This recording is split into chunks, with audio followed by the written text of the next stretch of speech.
Hi friends, Yellamma వంటలకి స్వాగతం. ఈరోజు మీకు చూపబోయేది మసాలా వంకాయ. మసాలా వంకాయ కోసం కావాల్సిన వస్తువులు: వంకాయ పావు కేజీ, చింతపండు. మసాలా వంకాయ కోసము అప్పటి జమానాలో ఉల్లిగడ్డని చక్కగా ఇట్లా స్టవ్ మీద కాల్చుకునేవాళ్ళు.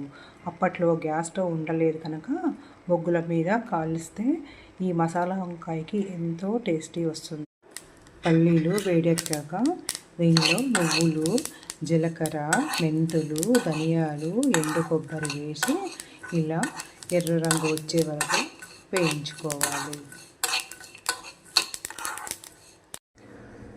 వేయించిన పల్లీలు, నువ్వులు, జీలకర్ర, మెంతుల, ధనియాలు మిక్సీలో పౌడర్ చేసుకొని దాంట్లోకి ఇలా కాల్చిన ఉల్లిగడ్డ, కొద్దిగా చింతపండు,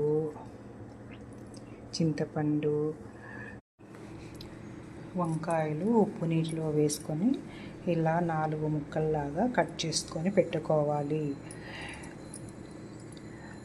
మొత్తము పేస్ట్ లాగా చేసుకొని వంకాయల లోపలికి ఉప్పు నీటి వాటర్లో వేసుకోవాలి. ఇలా వేసుకోవడం వల్ల వంకాయలు చేదుండవు.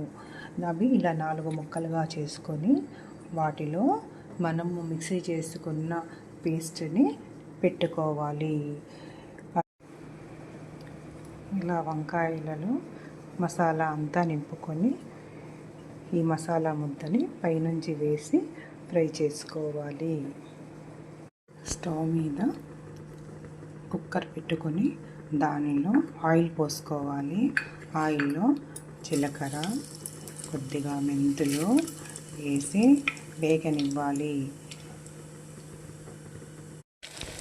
ఇలా చక్కగా వంకాయలు సన్నని మంట పైన వేగనించి దానిలోకి మనము పేస్ట్ చేసుకున్న మసాలా వేసి ఫ్రై చేసుకోవాలి.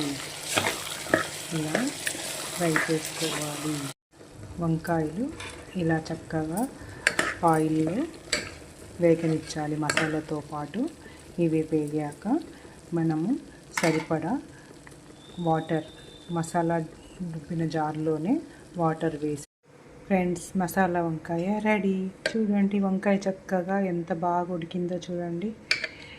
ఇలా ఎంతో యమ్మీగా ఉండే వంకాయ చక్కగా ఉడికింది. ఈ మసాలా వంకాయ బగారా రైస్